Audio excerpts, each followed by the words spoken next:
And we did some of these. We're going to do some more review out of 2.9. So I'm going to have you solve and graph these. And I want to do a couple of them where we have to flip the inequality symbol.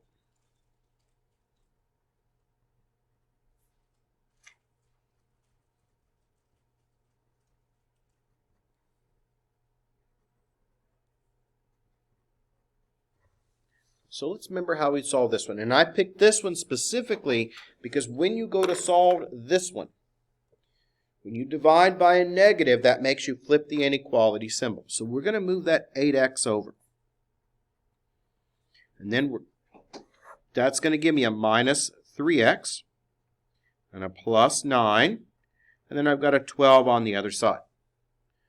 Now we need to finish it. So I'm going to move that 9 over to join the 12.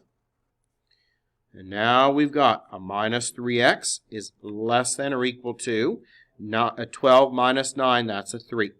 Now I picked this one on purpose because this is going to illustrate another fact that we have to remember. Whenever we divide by a negative number, that flips your inequality symbol. So we're going to be dividing by a negative 3. And when we divide by this negative 3, well, that is going to then make my inequality symbol flip around. Okay? And positive 3 divided by negative 3, well, that makes it a negative 1. Now, when we go to graph it, let's remember how we would graph this. Which way does it point? Okay? It's going to point to the right. So we find our minus 1, we put that down. It is going to point to the right. We use a square bracket. And we're going to be shading out to the right. And that's going to positive infinity. So what does my final answer look like then in interval notation?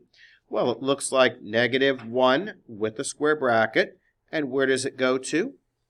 It goes to positive infinity.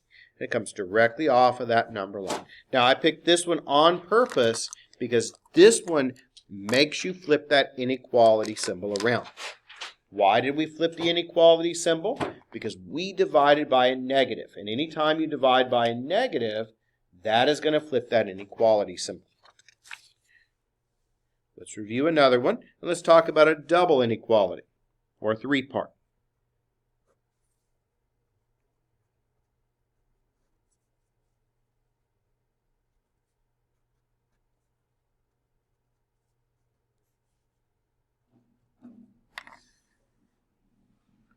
So how would we work this one out?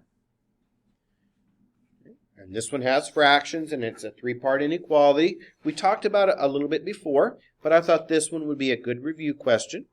So the first thing I'm going to do is I'm just going to write this as individual fractions. I think that's going to make it a little bit easier to understand the next step. So I just split that 5x plus 4 up is over 7. So I just split that up into the 2 fractions. Okay, nothing new. Now, what am I going to do from here?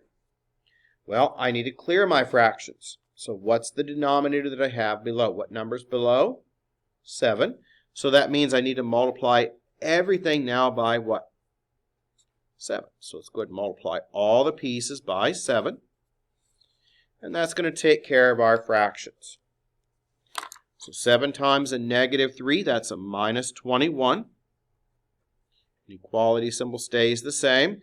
7's canceled, that leaves you with a 5x. 7's canceled, that leaves you with a 4. And 7 times 9, that's a 63.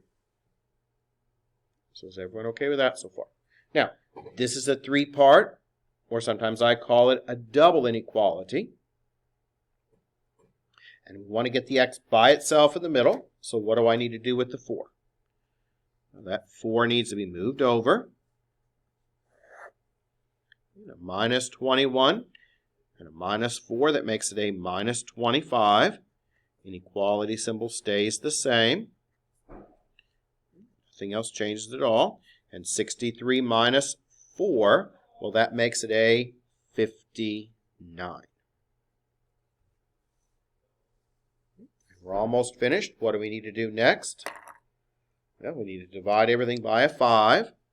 Okay, the inequality symbols do not get flipped around, so those stay the same. Minus 25 divided by 5, that's a minus 5. Inequality symbol stays the same. X is in the middle. On the other side is a 59 over 5. And on a number line, I've got a minus 5, and I've got a 59 over 5. Now, make sure we know which one gets what. The minus 5, well, it's going to get a square bracket. And the 59 over 5, well, it gets parentheses. My answer's in the middle. And then that would come out to be a minus 5 with a square bracket to 59 over 5 with parentheses. Okay.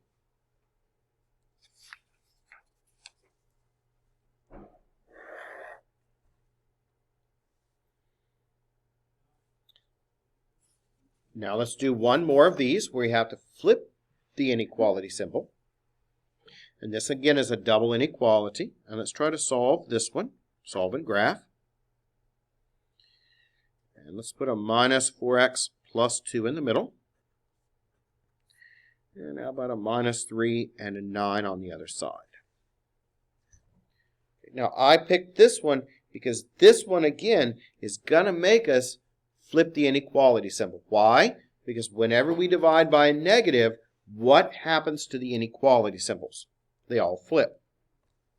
So let's go ahead and work this one out. We're going to subtract the 2 off everywhere. And minus 3 minus 2, that makes it a minus 5. We've got a minus 4x in the middle. And then 9 minus 2, well, that makes it a 7.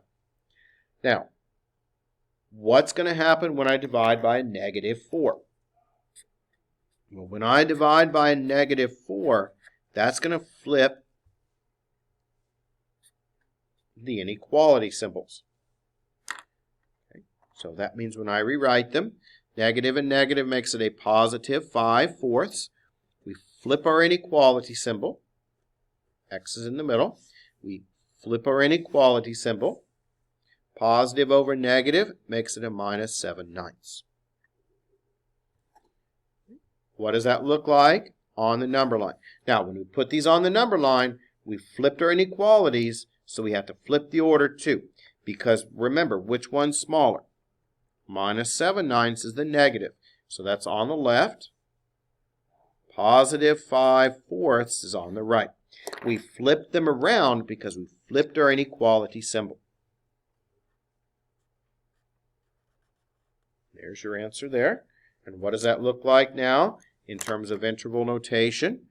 Well, it looks like minus 7/9. And where does it go to? 5/4 with parentheses. Okay.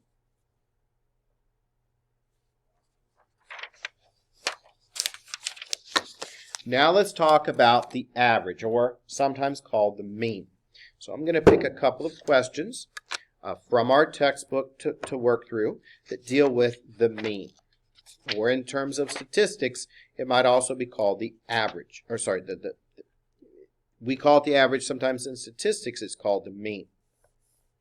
So we're going to work through a couple of these. I'm on page 194. We're going to look at question 78. So we'll do a couple of these.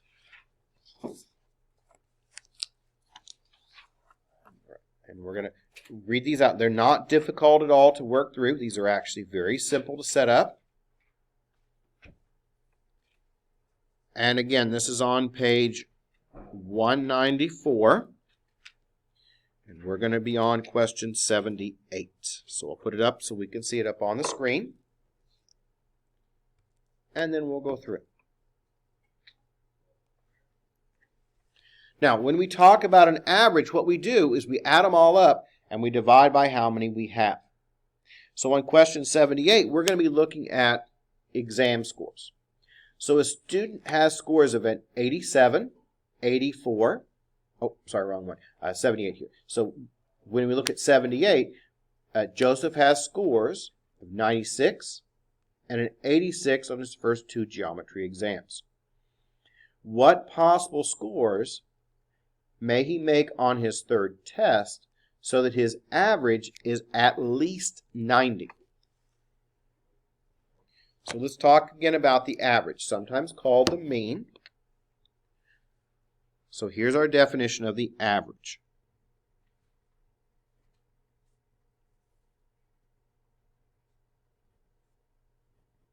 So for your average, it's the sum of all the scores.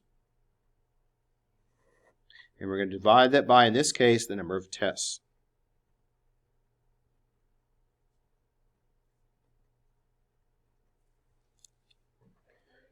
Okay, so let's see what we've got. Joseph has scores of a 96 and an 86 on his first 2 exams. So the first exam, he got a 96.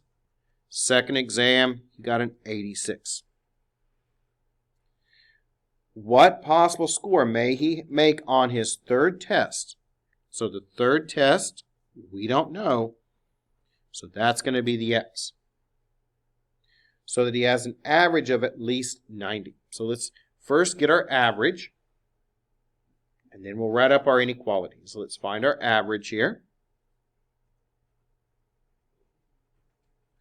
By definition, the average would be 96 plus 86 plus x over, what? Can someone tell me? How many scores do we have, or how many tests do we have here? 3. So it's going to be over 3. I'm going to break this down a little bit here, because the 86 and the 96, those can go together.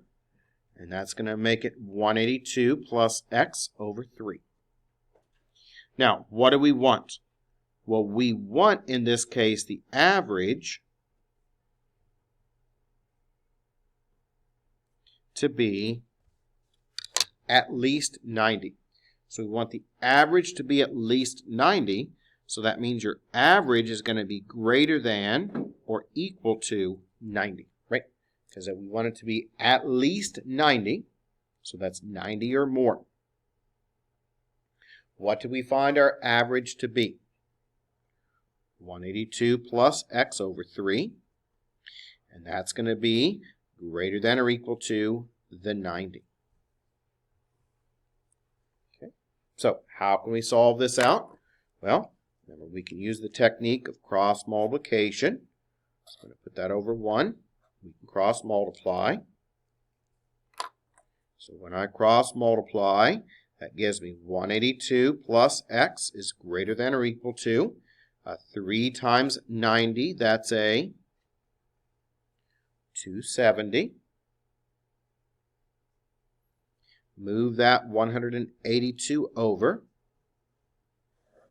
And now we've got it with x being greater than or equal to, we've got 270 minus 182. That's going to be an 88. So what does that mean? It means he must score at least an 88 on the last exam.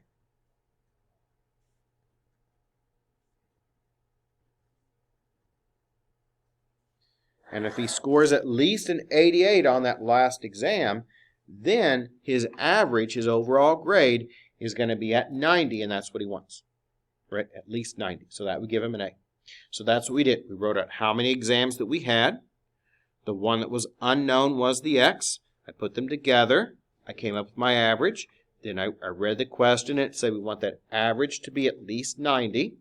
So that's greater than or equal to 90. We solved it and we worked it out. Okay, let's look at another one of these. Question 82.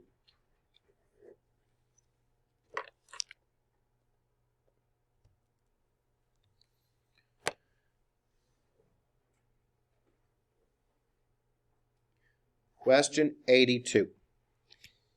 The average monthly precipitation in New Orleans, Louisiana for June, July, and August is 6.7 inches. If 8.1 falls in June and 5.7 falls in July, how many inches must fall in August so that the average monthly precipitation for these months exceeds, very important there, exceeds 6.7 inches. So more than normal on the rain. So we need to, again, find our average. So we are looking at some months here. We've got June, July, and August. And some of these we already know. So we already went through June and July. Okay, so 8.1 inches falls in June.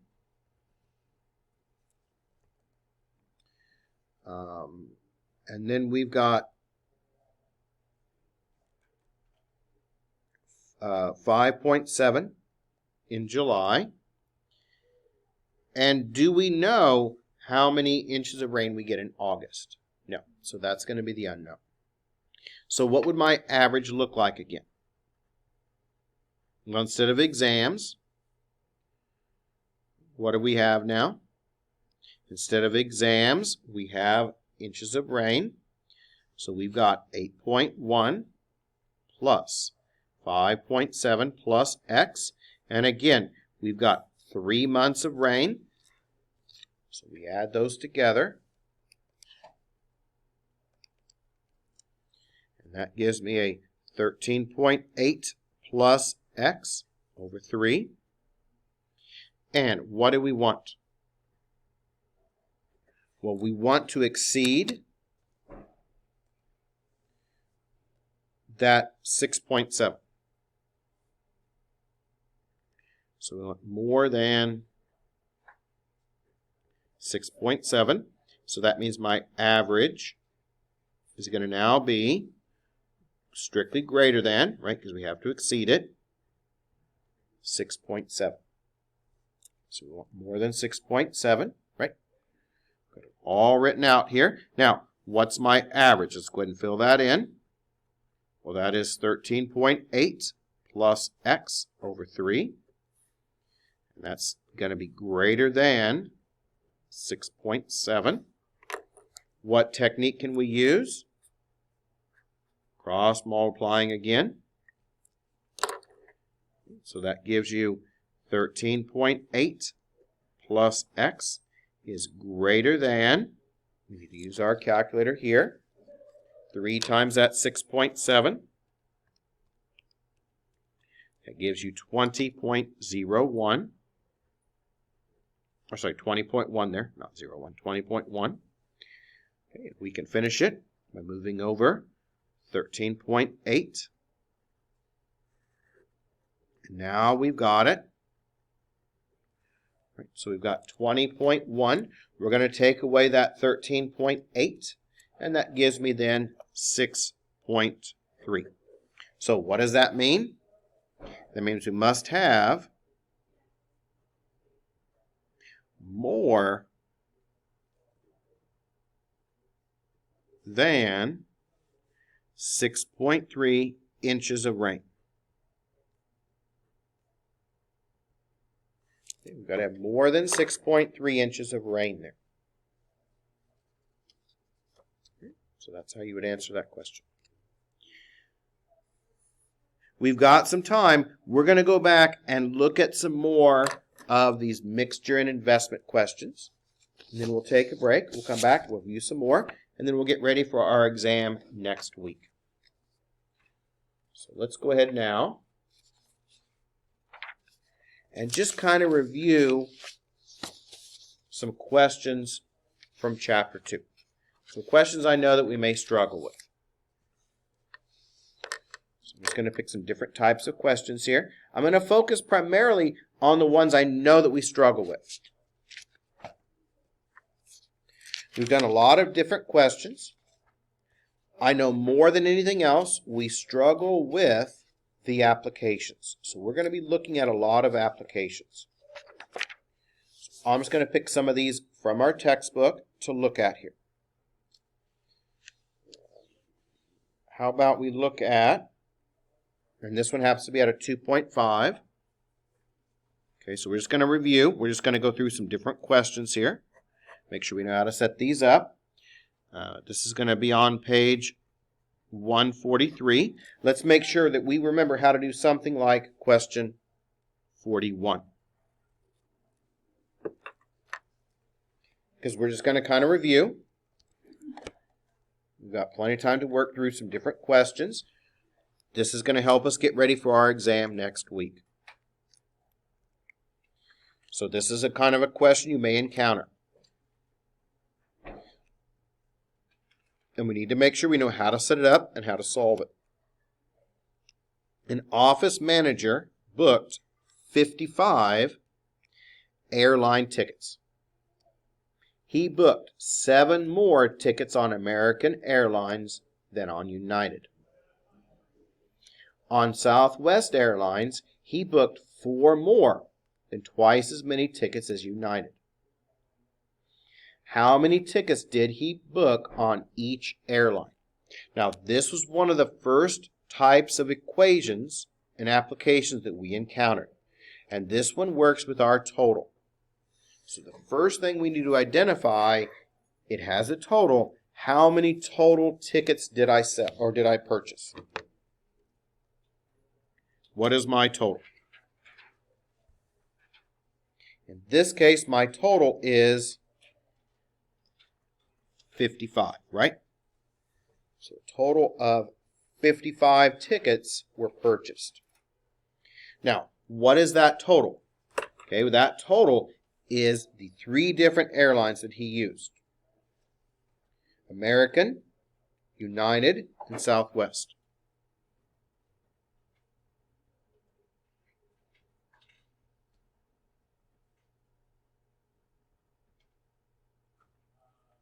Now let's see how they all go together, because there's a question similar to this on your practice exam, and there's one kind of close to this on your real one too. A little bit different, but it deals with a total. Okay, so we need to make sure we know how to get all 3 of them at the end. That second sentence says he booked 7 more tickets on American Airlines than on United. Okay, so 7 more tickets on American than on United.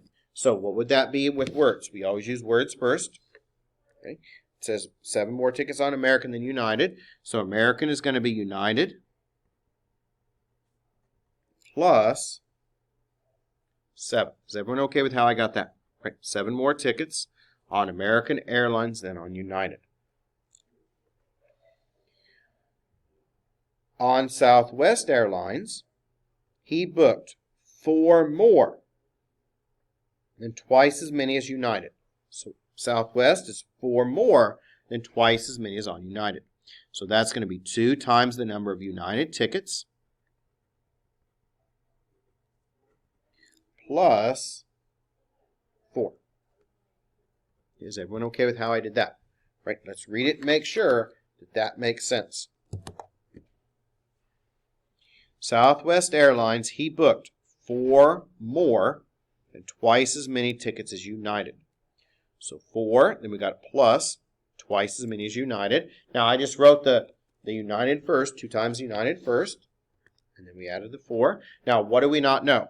We don't know the number of United tickets, so that's going to be the X there. Now we can rewrite it. And using the variable X, the American Airlines would be United plus 7. X was United, so that's going to be X plus 7. Then we've got United, which that's an X again. What about Southwest? Well, Southwest is twice United, so that's 2X, and then a plus 4. Now, we know our total is 55.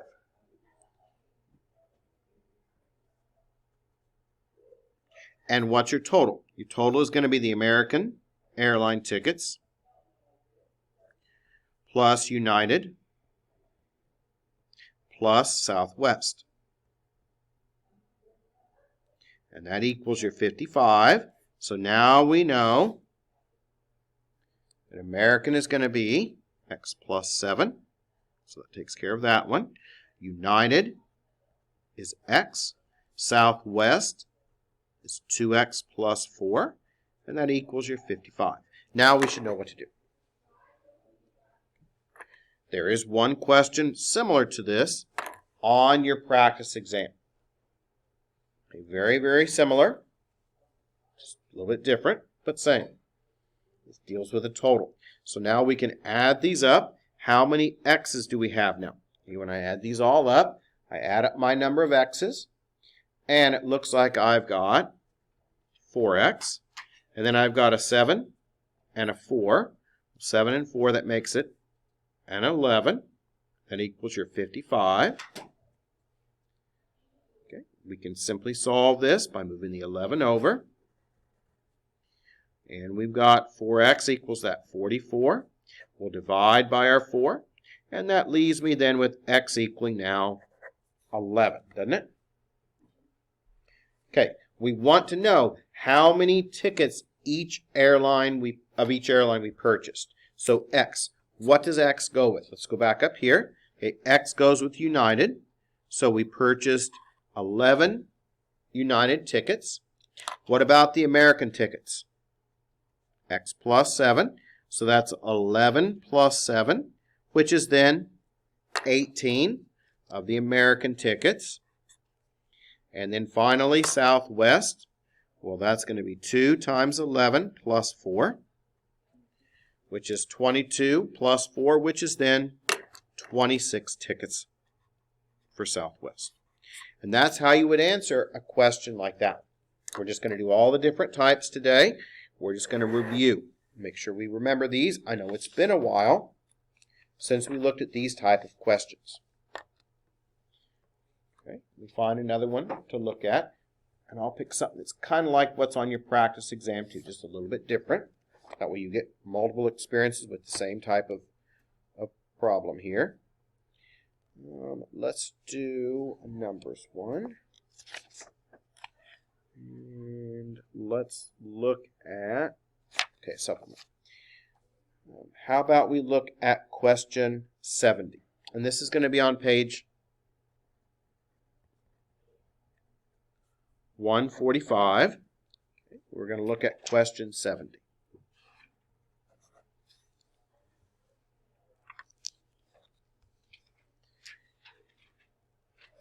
Angle problem. And there are some angle problems on your exam, on your practice exam. It's on the practice one. There'll be something very, very similar to it on your real one. So we're going to go ahead and look at question 70.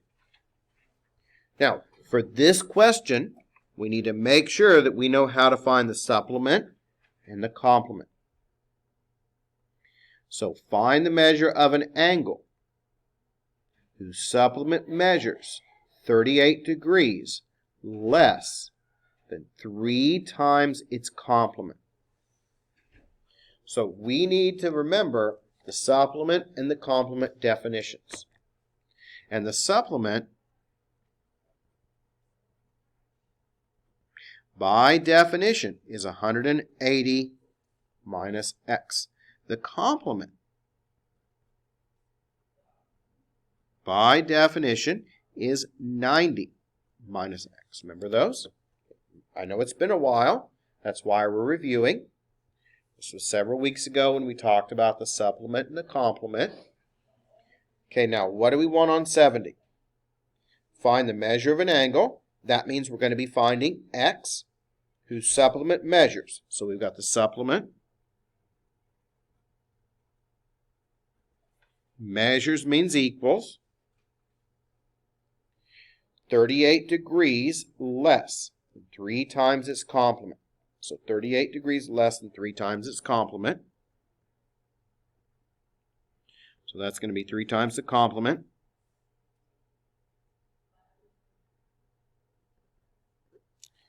Minus 38.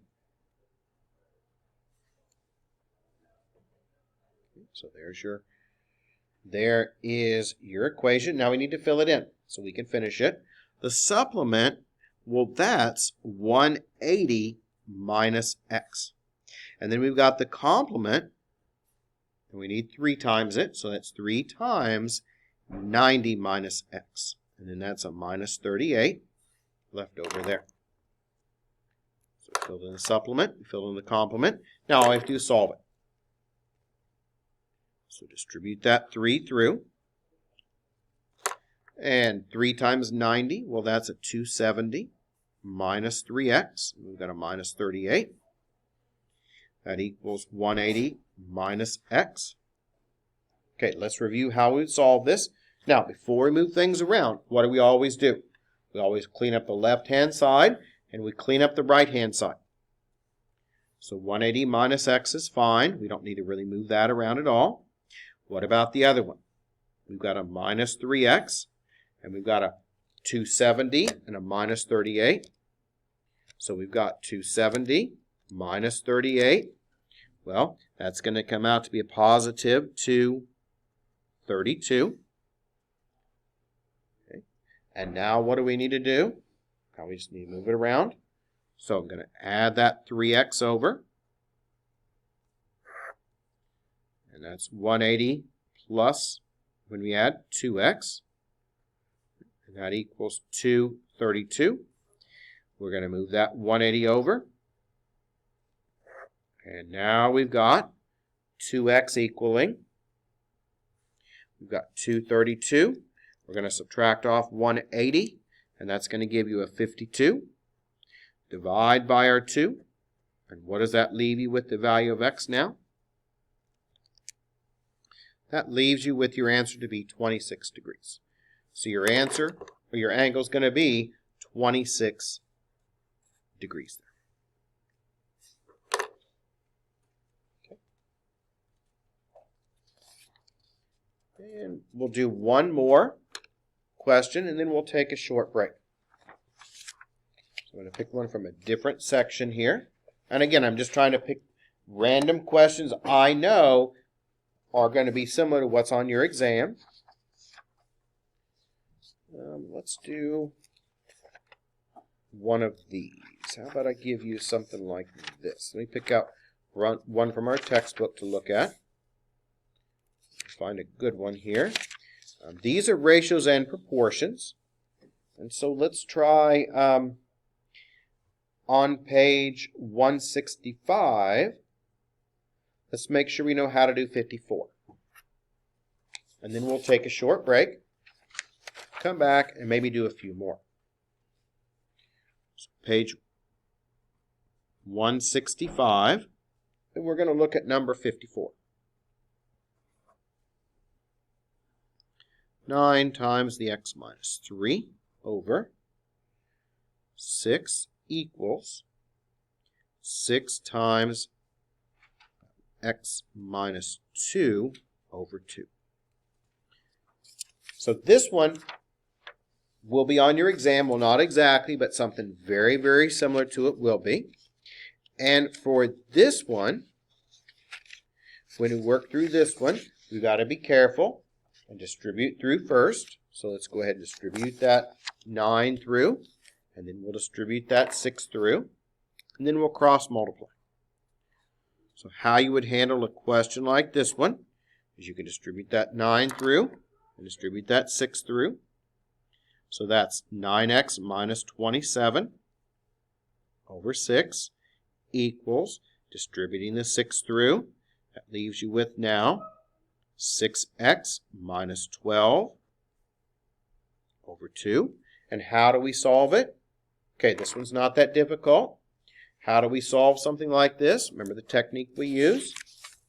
That technique is cross multiplication. So we're going to go ahead now and use our cross multiplication technique.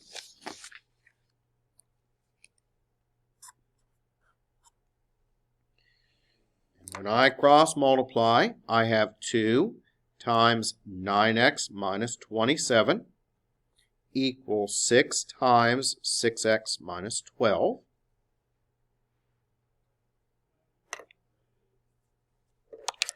And we're going to distribute the 2 through and the 6 through.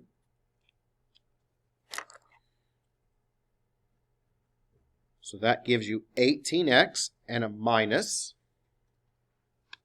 54, I believe, because we've got 27 times 2. That's a minus 54. The other side, we've got 6 times 6. That's a 36 minus 6 times your 12 there. Yep, that's a 72. And we should have no trouble solving it. Move things around. Move that 36 over. And 18 minus that 36, well, that's a minus 18x. Minus 54 equals a minus 72. Add your 54. Okay, we're almost finished. I chose this one because this one's a good review, and you will see something like this on your exam next week. So now we have a minus 72. Say it right here. We've got a minus 72. And we're going to add to that 54. And that gives us a minus 18. So minus 18x equals a minus 18. Divide by our negative 18. And that gives you now x equaling negative, and negative makes it a positive 1. So now we've got our answer, which is x equals 1. Okay, let's take another short break, and we'll meet back here around 10.